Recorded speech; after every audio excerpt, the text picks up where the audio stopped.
Hi, welcome to Switching Mindsets. I'm Anuradha, and today I'm speaking to Nancy Orlen Weber. She's based in the US and famously known as the psychic detective, right? And she's helped law enforcement crack cases with her intuition for over 40 years. She's also an animal communicator, author, and former registered nurse. So, hi, Nancy.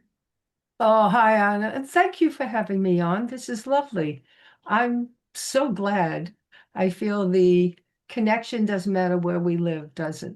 No, it doesn't. It doesn't. Absolutely not. And Wonderful. I've been waiting to get you on the podcast. So I was so glad when you agreed and then when you found time to be on it. So completely thrilled Thank because just the term psychic detective, the term itself is so thrilling, And I was just going through your book also, bits of it. you. So yeah, I can't wait to hear more. So tell me, what does this mean, a psychic detective? You're helping cops solve cases. So I've been binge watching Mentalist recently.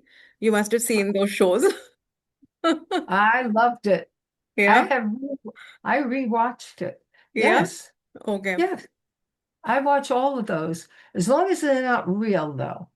Yeah. I don't watch nonfiction about crime. I won't watch it. I've seen enough of real. Yeah, okay. So in that, Simon Baker, the actor, he plays Patrick Jane, and keeps saying, no, I mean, he was a fake psychic. And he keeps saying there's Mhm. nothing like a psychic. He just credits it to his superior observational skills, I suppose, right? Mhm. Yes. Yes. I think that's part of it.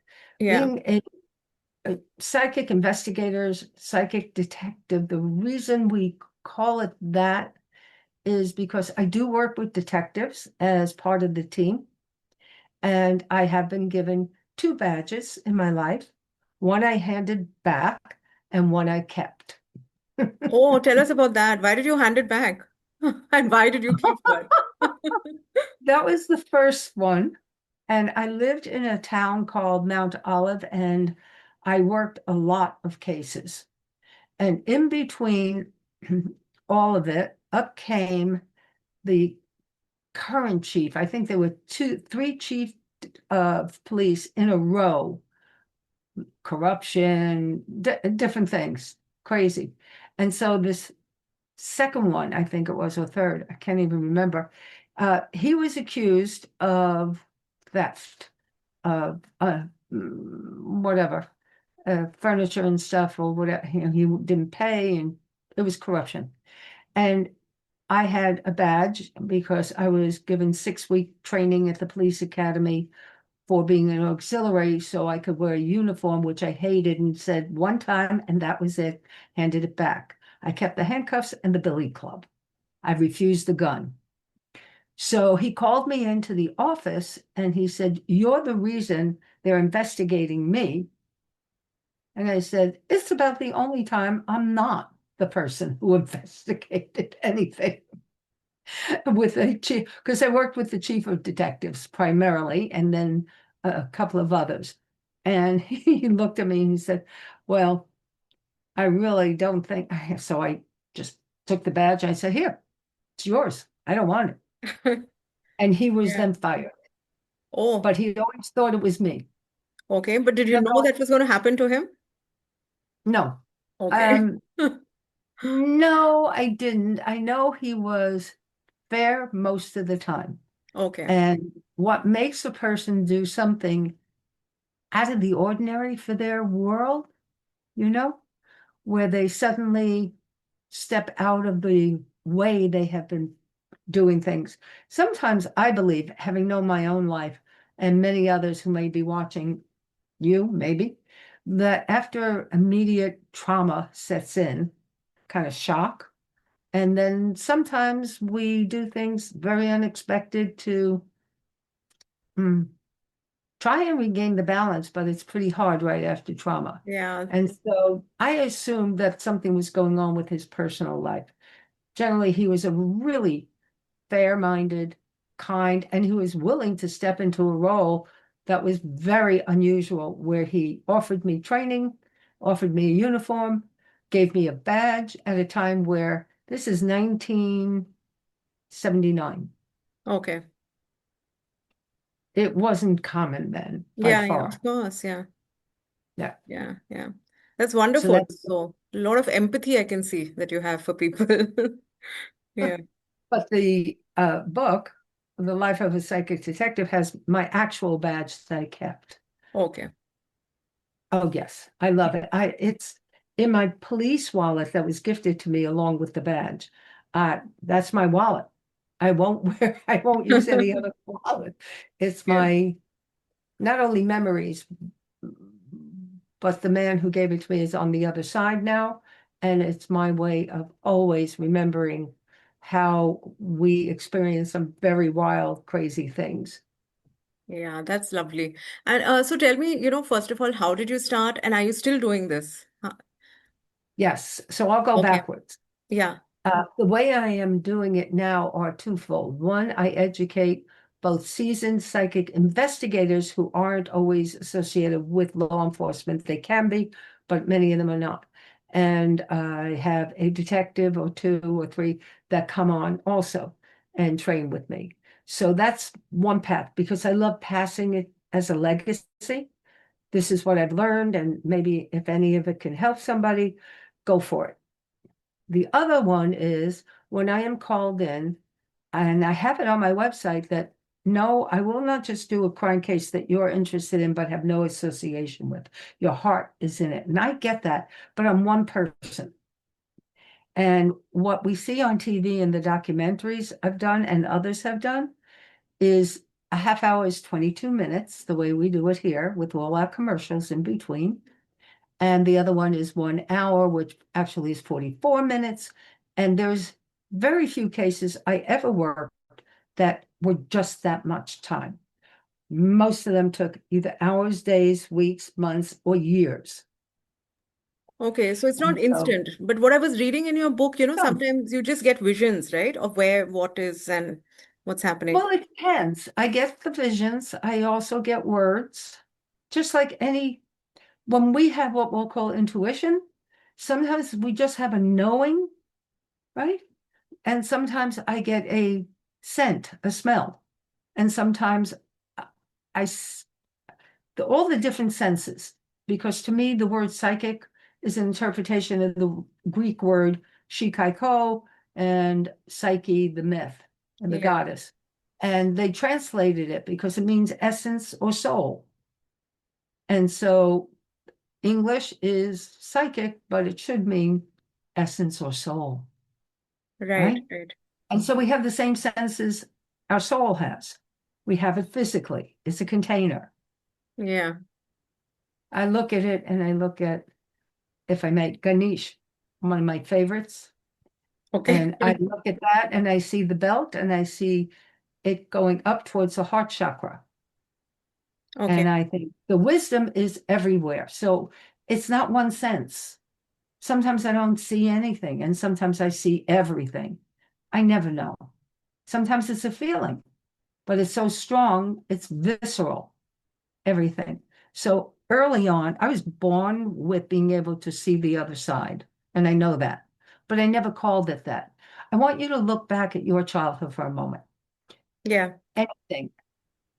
How did you know, and what labels did you not use that later on, like if you could draw, and they go, oh, that's so pretty. Oh, she's got talent. Oh, and then later on you become an artist because you're labeling it. So I never labeled the fact that I saw the other side, the fact that there was some kind of guidance from the other side, the fact that why did I know people were dying or the moment they died? Why did I hear a radio 2 weeks before the actual occurrences that the radio said, or at 10 knew that at 40 I'd be working at the UN temporarily? I have no clue. I just think it's fascinating and I question all of it. So that psychic abilities were synthesized during my nursing career, which was probably about 10 years, 11 years. I left knowing that I did have the ability to make a big difference for whether it's healthcare, because as a nurse, I had base knowledge, but then the abilities we call psychic abilities joined together very early and I became a medical intuitive, but I didn't call it that. I didn't have a Yeah. word for it. Yeah. So what was it So like being a medical intuitive, you know? I still am. Anything you can remember? Yeah, of course. So anything you remember, like, Oh, okay, yeah. sure. The first, the one that stood out most for me in a funny way, uh, I looked at a guy, I was giving him a reading, and I said, your neck, you have so much pain in your neck when you move it. He goes, yeah, I've had that for a long time. I said, blue car, you had a blue car. He said, no, I never had a blue car. I said, well, I see a blue car and I see a car accident, and your neck has been injured. But nevertheless, I think you need some help on it. And I'm not the person to do that. But I think if you go to a craniosacral therapist, a chiropractor, an osteopath who does adjustments, they will know, they will feel it, and they will help you because they get your vagus nerve is compressed. So we'll go on with the reading because he kept saying, no, no, no. And about a half hour later, he goes, the blue car. I said, what blue car? And he said, I was standing by my blue car when a car hit me. Oh, okay. Hmm. So sometimes we know sort of, and sometimes we know exact, and sometimes we don't know. And Yeah. until I get feedback, I can't prove it. Yeah. So tell me a little bit about some cases that you've done recently. Like I was reading your book, you know, and I saw how you started that there was a cop in town and, you know, she was teaching karate to your kids, I think. And then there were Yes. some dogs being buried in a backyard and you saw where they were buried and you said that this guy will, when you enter, the son of the house will be waiting on top of the stairs with a shotgun. So they listened to you and they went prepared, right? That's how you started. I met a lot of friends that way, by the way, who are still friends many years. Okay. So current cases I'm not allowed to discuss because I still have an oath of Yeah, confidentiality yeah, with I'm sure. But with police. anything that you, But yeah. oh yeah, yeah. So uh, hmm, there was a case, and I think it's as important to know that not all of them are solved. I worked with both the family members and the police, state trooper, I think it was on the case, or cold case detective. And that one was an old cold case. And I looked and I kept feeling he had a lot of secrets that his family wouldn't know at all. But he was a good man and a good family man in many ways. And so I was very careful and very concerned about how I approach it with the family, because if you say something about them that's hidden, oh, no, you're wrong. And that's okay if they think I'm wrong, it doesn't matter. I've learned to just go with whatever I get and leave it alone. It's not mine to judge. Well, after I pulled out what I thought was how this person was set up to be murdered and where it occurred, I was correct. So that convinced me maybe I've got at least some of the picture. And I then was given the number to call of the cold case detective. So I did. And we both shared everything. And for the most part, we both agreed that this man was murdered not because of anything he actually did, which were some things that may have caused it, but it was the way he approached things at the moment. And I think a group just beat him up and hoped he had a lot of money because he looked like he might. Okay. And so we both agreed, but we never solved it. So the thing that people don't know is how many cases you actually work. I've worked hundreds of cases in 40, I don't know, 46 years or so.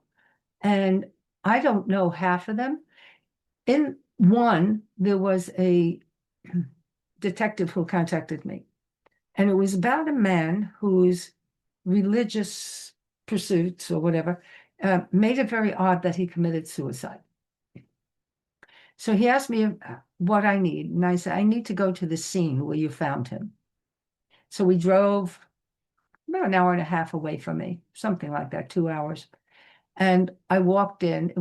I think it was a hotel room, and it was still vacant because it was a pretty fresh crime.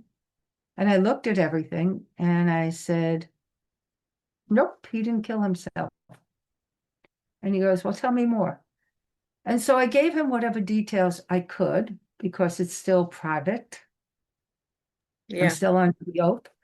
And I gave him that until cases are totally adjudicated.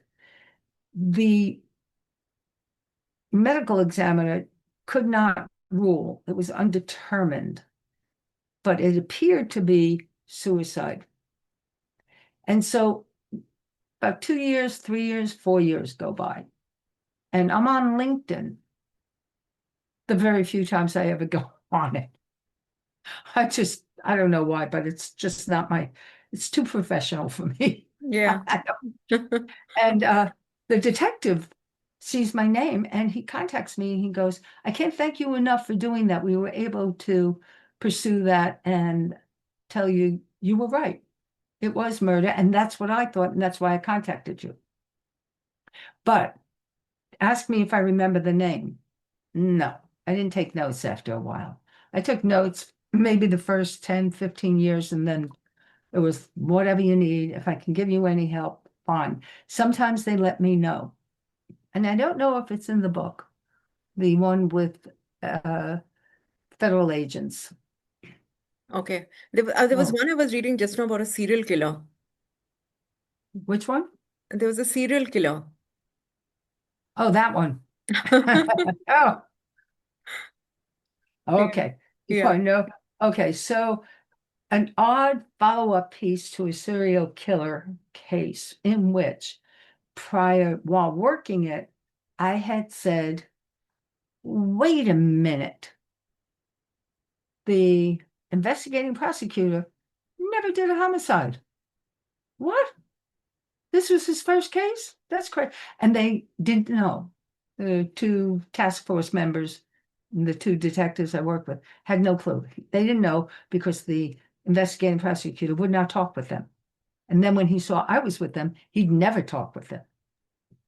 And Right. so I had a list of what I knew on the serial killer. So, and that's interesting how it occurs is we're driving in a car and suddenly I go over, just like a detective goes over with their little notebook, I'm looking in my mind and I'm saying, okay, machine, let's go. Play the movie. Wait a minute. He lived in Morristown. Okay, but I don't want to go there now. Oh, wait a minute. He was in Florida, and that's how it came. Little pieces, little pieces, little pieces. And so then I would go over all the pieces, and they would run like a movie. I'd go, okay, he lived in Morristown. I know somebody who knew him because they went to school at the same time he did. I want to speak to him. Director of Health and Human Services. Okay, so I go back and I go, and I know he lived there. His brother had a gas station. And so this is how things were moving. And when I went to a township, Mendon Township, with the two guys and said something about the ticket being given to one of your police officers whose last name starts with a C, I remember the captain at that time said, we have two with a C. One's hard, I said, hard C. Oh, you mean Costanza? I said, yes, that's who, because it resonated. I have no Yeah. idea. So I'm saying it wasn't a vision. I didn't see Costanza. I knew he gave a ticket. I don't know how I knew or if I was right. But then it was confirmed when we were filming years later. And then many years after, now that case was in 1980, mid 1980s. I'm talking about 2008 or so. In walks a bookkeeper who worked for me temporarily at that time. We were friends, and she had a gray box. And she said, you know, I worked for Deidre O'Brien, the murder, one of the two women who were murdered. I worked on with her father. I said, oh, okay. She said, no, no, you don't understand. Her father got all the information from the chief prosecutor and was writing a book with all the details of what he was told. And I was the transcriber. And then he decided no, because he was somebody well known in the state, and they asked him to please do something in her honor. And so he did. He opened up something called Deidre's House for children who are abused, and it's beautiful there. It's not like a sterile environment. It's warm and welcoming. Anyhow, so she said, I asked him, what do you want me to do with this manuscript? And he said, I don't care, whatever you want. And then she turns and gives me the box. So all the proof is there. 5 towns called in James Kadavich. 5. He blew them all off. So I called Tommy Costanza. And he said, yeah, I kept that ticket for years that I gave him that you told our captain. And I told him you did, and he ignored it. And I called into the prosecutor who was on the case, the investigator, and he said, I looked into that. No. So I know ego can get in the way, which it Yeah. did for him. He Hmm. didn't want to admit he had never worked a murder case, but I had all the proof. I Right. gave the original manuscript to the son, to the brother of Deidre, and I warned him, you're not going to be able to get through it. You'll read 2 or 3 pages and you will break down. And so, because I did, it was so painful to read any of it, Hmm. to know the ins and outs of what goes on in the life. Yeah. So it Yeah. becomes so real for people who are working on it, But that serial case always got to me because it taught so much about why we have crime victim laws, and we need them. We need a lot more, actually, Yeah. So the manuscript had everywhere. everything pieced together. Keeps weaving. Yeah. Seriously. Hmm. Right afterwards, I'd walk in anywhere and they'd say, what's up? In 2003 or 4, and I was going to be filming the first time. And I go in for a blouse in a local town, not far from where everything happened. She starts talking about Deidre O'Brien. Everyone was talking about her because they loved her years later. And I said, oh, we're doing a documentary on it. Oh, you are? All of them had a story. Every one of them had a story. The caterer at a wedding, because I'm also a kind of a wellness freedom church, whatever you call it, but I can perform weddings and have for 40, Yeah. You're a 50 years. minister, right? Yeah. Yeah, Hmm. yeah, many years. But the way I use it is a little different, I guess, but weddings are one of them I do. And so the caterer, I knew the owner of an establishment with the wedding, she said, what's new? And I said, well, everywhere I go, I'm meeting people because I'm doing this film on, she said, you're doing one on Kadadich? I said, yeah. She said, do you know that Deidre O'Brien, the truck driver, called my husband on the CB or ham radio or something? Everyone weaved together. It was I get goosebumps because the synchronicity between everyone and how it impacted every single person. So the ripple effect of one.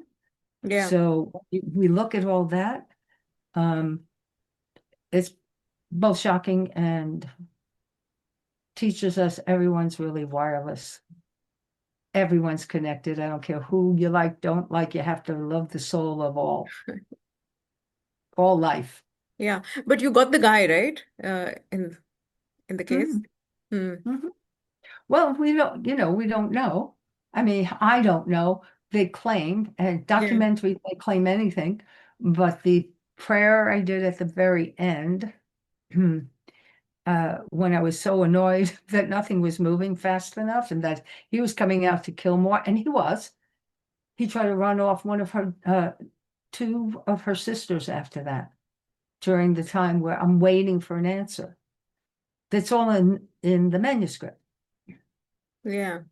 I mean, pieces of it that were never told. Yeah, It's it's pretty amazing. good. Yeah. Yeah. Well, you can't, there's so many details, but the rippling effect, I think, has to do with how genuine and authentic some people are, like Deidre and Amy, the 2 young innocent people who died. And I don't know about the 2 people he killed in Florida enough to know why. Yeah. One was a roommate in prison when he was put away for murdering somebody. So I have no clue, but I know that we don't always get all the answers, but love, real love, like I know Deirdre had, because she kept on her dying breath repeated over and over again what he looked like. She Okay. wanted, she didn't want anybody to. I I always found these people are the victims, but they're always got a soul intact. Yeah. So how does it work, because you say that, you can also see the other side. So how is it, is it like a combination? Do you also talk to the victims on the other side? Do they ever speak to you, or it's just, does Yeah. it happen too? So, right. Deidre showed me every step of the way when they called me to come out with them to Route 80 rest stop where she was thrown out of a car. And so that was not, I don't know if I always hear them. Sometimes I'll hear and see, sometimes I'll just see it. I have no clue. And sometimes I just hear it, and sometimes whatever, just know it. So I kept seeing his car and him throwing her out and him visually, because I don't know if she saw him at that point, so I can't tell who it was. But then I could recreate everything she did. Now, I don't understand it all, what I do, but I think one of the first cases I worked on was because of the karate instructor, Michelle, who brought in the detectives. And I can remember how the two detectives afterwards sat opposite me and said, "We have a problem with who you are identifying as the rape murder person." And I said, "Why?" And they said, "We have two." And I said, "No, you don't." Now, when I said, "No, you don't," part of me is in shock at my mouth and what comes out. Yeah. Really. I mean, I have no clue what I'm doing at that point. But Hmm. I get up and I storm across the 10 feet or so and come and sit down and go, arms crossed, and go, "That's who." And they go, "How did you know one had a limp and one doesn't?" I said, "It's easy. I became him." And again, inside I'm going, "What is going on with you? Who are you?" So you have no So, control and you don't even know what you just did. You're as amazed as everybody else. Yeah. yeah, well, I'm shocked that I do things like that because I guess also because it has to do with what's your image of yourself when you're young and then when you grow into adulthood, right? Yeah. So young, painfully shy, horribly shy, hide behind everything if I could. Didn't matter what. Didn't want to be seen by anybody. And introvert, would rather read a book than do anything else other than maybe ride my bike or play with the boys in my street because they were perfect for me to play with. Stickball and Yeah. just game childhood. So I, I guess that's part of why we may be in shock at seeing who we actually are and get glimpses of that part of us that knows a lot more than we think, period. Yeah. You know, Yeah, and Be- I think it's taken a lot for you to reclaim or rather even acknowledge the power you have because, I mean, I don't want to get too much into it, but you've written about being abused as a child and even having an abusive husband. You just barely managed to stay alive when you were pregnant. So, which helped you, I mean, reclaim your own power, right? Yeah. exactly. I Yeah. think that no matter what, my reference point has always been look at the whole world. Don't just look at me, look at the whole world. And I know for myself, I get up in the morning and I look around and I go, "I'm sleeping on a nice bed. Wow, I am so lucky. I got a refrigerator full of food. Not that I eat all of it, but it's there." Yeah, yeah. Uh, and then I look around and I go, "It really is amazing. Be quiet, Nancy, about any of the problems. Yeah, they're small compared to." So I believe that that's necessary to do, to have that universal reference point along with the personal, because without both of them, we're out of balance. My body can fail. It does at times. I've been paralyzed a few times because of the injuries I sustained, but so others are paralyzed for life. Others can't get out of the wheelchair. Other people have died when they're 4 years old and 6 years old. And, I know personal gets, well, it's me going through it, so, it Yeah, hurts. yeah, of course, yeah. But when we look at the whole picture, I believe it puts it in a better light that we are blessed, we're fortunate, call it whatever you call it. But I know how fortunate I am to be having clothes that I can change every day. Simple things. Yeah, you're right. Because, you have a warm bed to sleep in, you have a refrigerator full of food, and that really puts things in perspective. Yes. I Yeah. think that's for me the mindset, Yes. actually, Yeah. always. And I think it made all the difference in the world. And I don't know what causes that in us. There was a psychiatrist I used to go once a week to work on all his clients. And at the end of it, I would see all the people he worked on attached to him, like Okay. Velcro. And we would talk about what comes first. In other, and I don't know whether we are born as souls knowing about the balance between looking out at everything and only ourselves, and then coming back and expanding. I love the Tibetan Book of the Dead. Yes, yes. Right? Yeah. And quite a few others that I've tried teach reading it. I haven't progressed much. pieces, Yeah. pieces. I Yeah. read pieces at a time.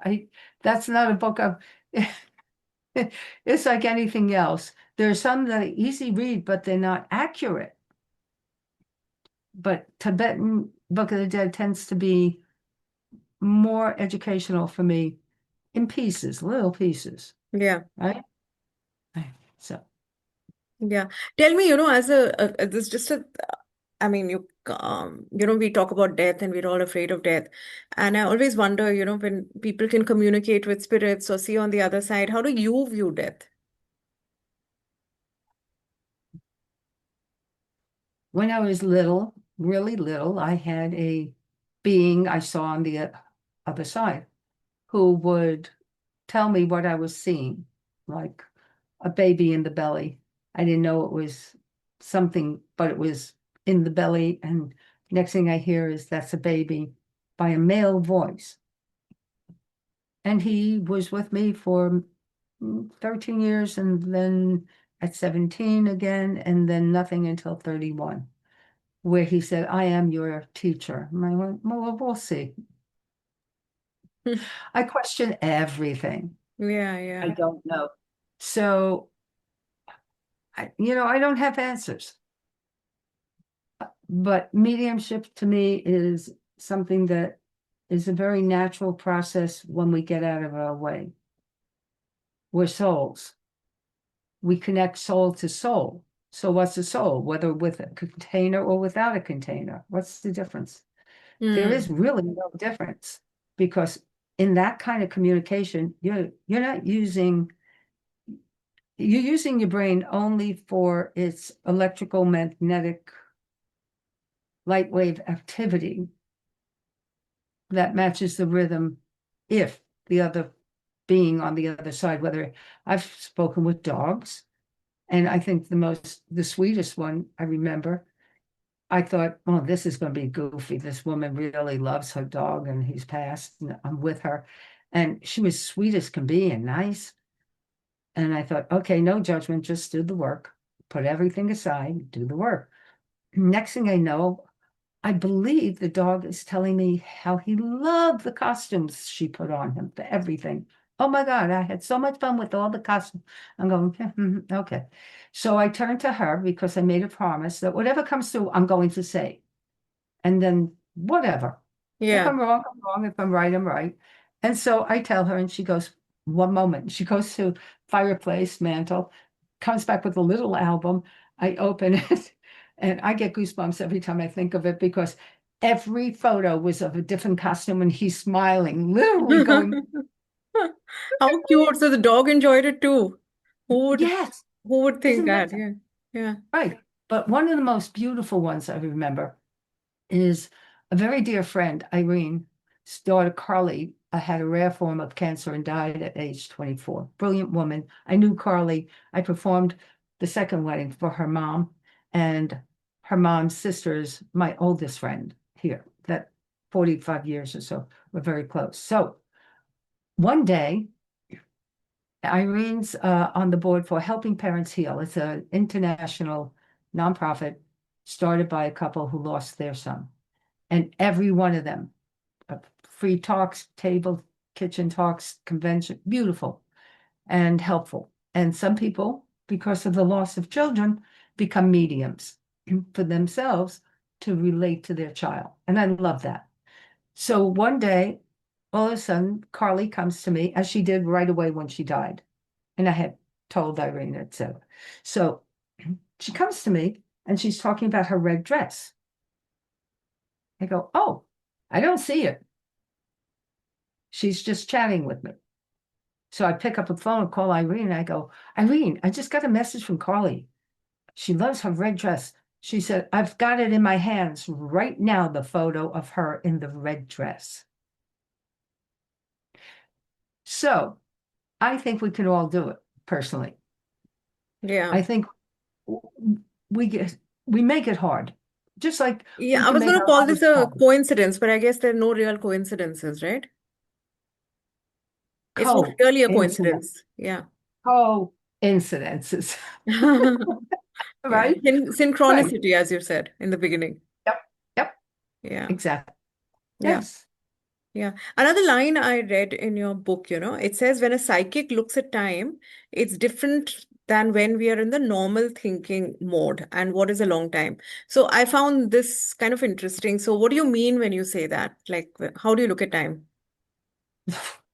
I look at it as non-existent pretty much when I'm in that theta space where my soul is generating the information clear.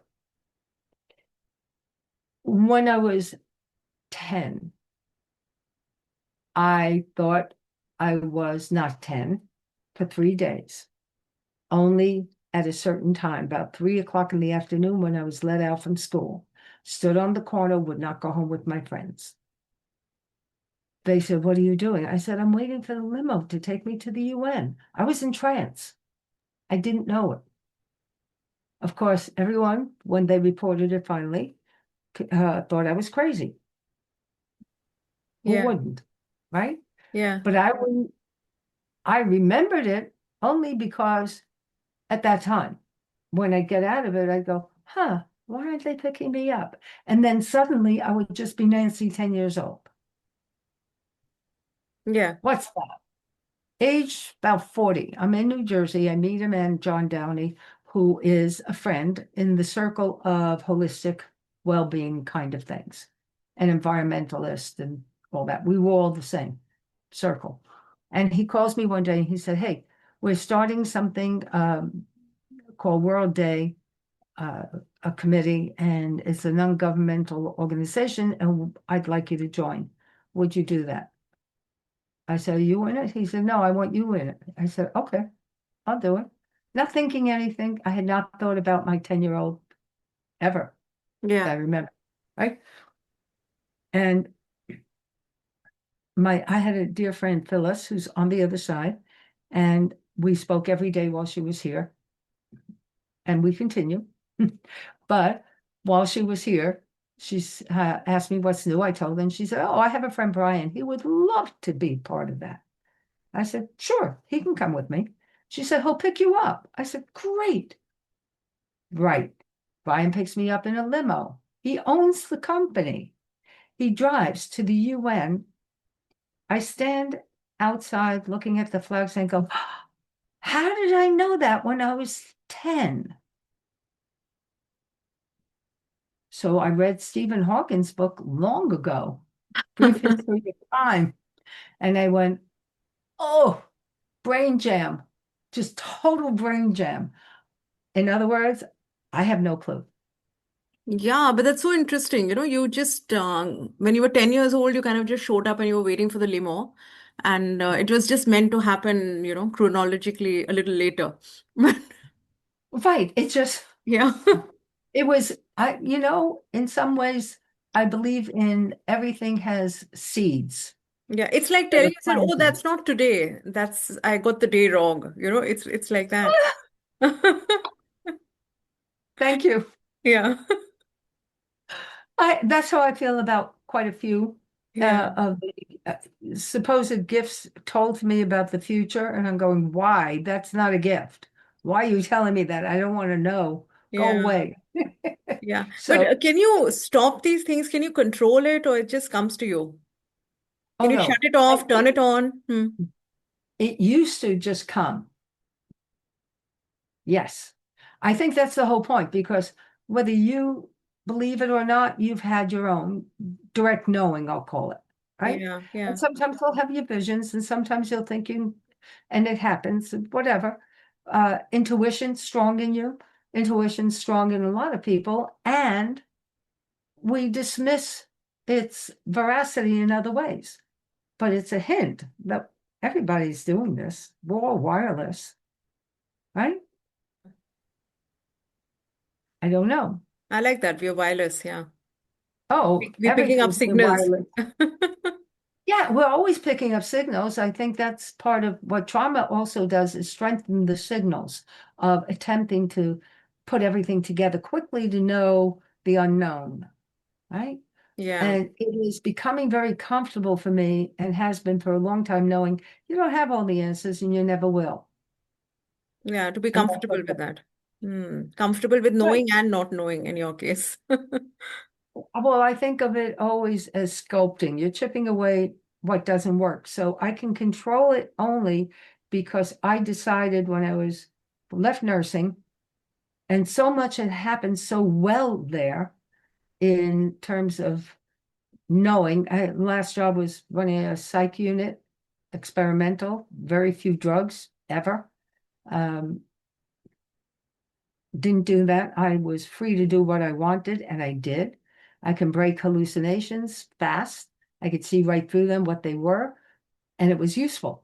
And I loved it. That's why I left over some things that I felt, I'm not your political football. Bye-bye. And so didn't know what I do. So what I did though was start belly breathing again deeply, right? And wrote everything down that didn't make sense to me. You And stopped everything belly breathing, you're saying. You stopped or you started? started deep belly Oh, you breathing for started. at least, Okay. Hmm. yeah, at least 5, 10 minutes every day. As soon as I had two children within, well, my second child was born about a year after I left.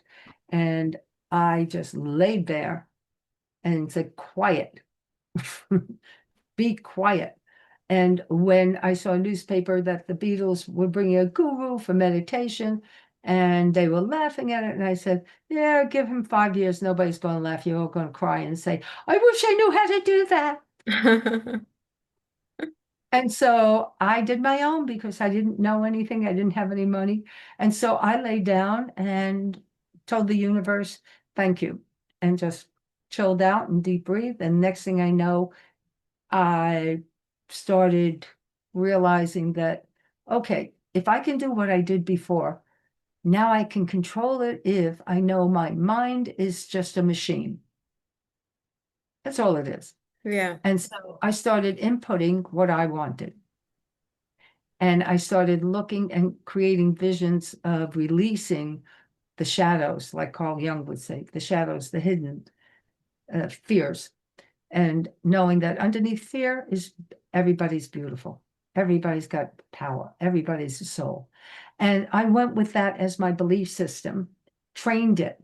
And after that, I could turn it on and off. Yeah, interesting. So Write tell it me, all down. yeah, yeah, yeah. So, you're talking about deep belly breathing and you've given a lot of other tips also in the book. So what can we do, to hone our So, abilities? Yeah. You've even said that, if you want to find lost keys, you do that very well for people. So, so one of the fun things, yeah. if you know one other person and see them, give them one of your objects and tell them, I'm walking out, going in my car, sitting outside, something, go hide it. Just hide it from me. Don't show me anything. Then when you walk in carefully and imagine that you are an electromagnetic machine, which you are. Electroencephalogram, electrocardiogram, electromyogram, nerve to muscle. So you're an electromagnetic thing. And I want you to know that it is focused on finding that object. Keep it in your, if you can see it, picture it in your mind. This is what we're looking for. If not, keep talking the words. This is what I'm looking for. Go very slow. Walk into the center of the room. Is it in this room? Don't talk out loud. Just ask yourself yes or no. Yes, it is in the room. No. I mean, you'll argue. It's okay. Just go with the argument and then go, okay, yes or no? Which one do I go through? No. Okay. Walk gently and slowly. Don't feel anything much about the body, except if there's a pull. It wants to pull you to the left, but not in that room as you go out of the room. So go to the left. Just the thought of feel, it could be subtle. Just trust it. So the whole thing is a trust exercise of you giving the input of what you expect it to do. You expect to find that one thing, right? And so when you get that pull, you go and then you stand there quietly and you go, and you might go very slow in a circle right where you are, slow. Where is it more interesting or pull or anything that changes it? It doesn't matter. Sometimes it's so quiet, it's hard, but you got to trust that little spot that's different, whatever it is. Some people get it as a shoulder pull. Some people get it as left. Okay, left. Walk over there. And so that's what we do all the time. So when I was called in because money was missing, I did that. I walked in, right? And I went, yeah, I'm a little dyslexic east-west, so I have to look at it in my head first. And so, okay, so I went to the left and the first room had a bookcase. And I said, oh, because my hand just wanted to pet the bookcase. I said, it was in the bookcase. It was, and I heard the word was. I didn't think it. I heard it was in the bookcase. And I went, oh, it's gone. One moment. And I lifted my hand and just let it go. And I said, just show me where you are. And I go to one area. And he said, well, that's where I always put it, the money between those books. I said, okay. And all I did was pretend I'm at a movie. I think this is key. Sit back, relax, don't look, no pressure, and just relax and just go, oh, if you're meant to see it, you will. If you're not, you don't. It's that simple. So when we put pressure on, we shut it right down. There's nothing left. And so I just hung out and he started talking and I said, hang out for a second. Just, and as he did that interruption, allowed it to come up for me. Because sometimes when we are missing something, we can't find it. What do?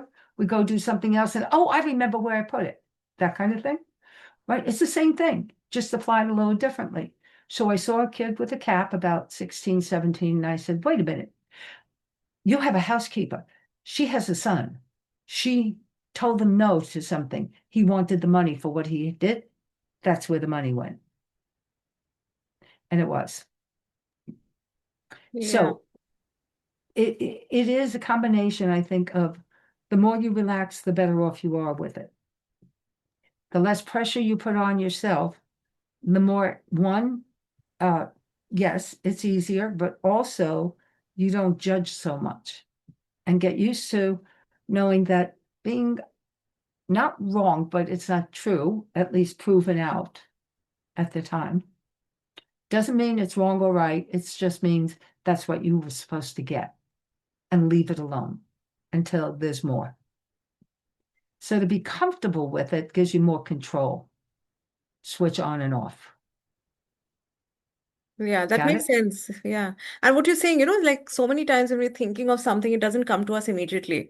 And see, the word I'm using also, you say, oh, it just came to me. So that's what it is, it just comes to you. So we have to pay attention, like you said, and where it's coming from, we don't know, really. Yeah. So, Exactly. hmm, yeah, Instead of thinking you're not, right? yeah. Uh, you're not psychic, you're not, you haven't, I always say, when people say that to me, I go, oh, you don't have a soul? Yeah, I mean, we could be literally out of our mind, but that's electromagnetic, where Yeah, we're stepping out into something else. And right. So I think that we control or can control our mindset. yeah, absolutely. Thank you, Nancy. I'm going to try this. And, tell me another thing. I have seen that you run a lot of courses for people as well. And, so people want to contact you and learn more about what you do and also maybe get some training. How can they do that? How can they reach you? Everything's at my website. My website is my name.com. And so the simplest thing to do is if the timing, like I know Australia and India, I work a lot with both countries in Taiwan and things. Sometimes the timing doesn't work. So I made an online course with 16 modules for every category: animal communication, fundamentals, ethics, psychic detective, medical intuitive, that kind. So they can do it on their own. I tell stories there, but I also give instruction, both. It's a mix because I think stories reshape how you see things and help you understand it really isn't that hard. People make it much harder. Yeah, Take the risk. As long as you are asked to do something, I generally say yes when I can, right? Unless it's not appropriate for me. And I trust that. So always trust it for yourself. And all my workshops are pretty much, I have about 7 or 8 different workshops and bundles that come with it sometimes, ebooks, paperback here, doesn't matter. So I play. I come up with ideas that I love to teach. I've been teaching since, I don't know, very long time, 50, time 60 doesn't years. matter. That's what we just Thank you. concluded. Stephen Hawkins, would you agree? Yeah, okay. And all the others who've been so good at sharing with us that wild stuff Yeah, that maybe it's true, maybe it isn't, because life is always being created, yeah, right? yeah. That's more for another conversation some other time. Yeah. Mhm. Yeah. Yeah. Thank you so much, Nancy, and thanks for the tip as well.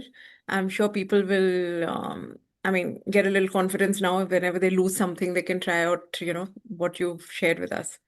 Not only that, it's transferable to everything else they do. Okay. Once you can do it one way, you can do it anyway.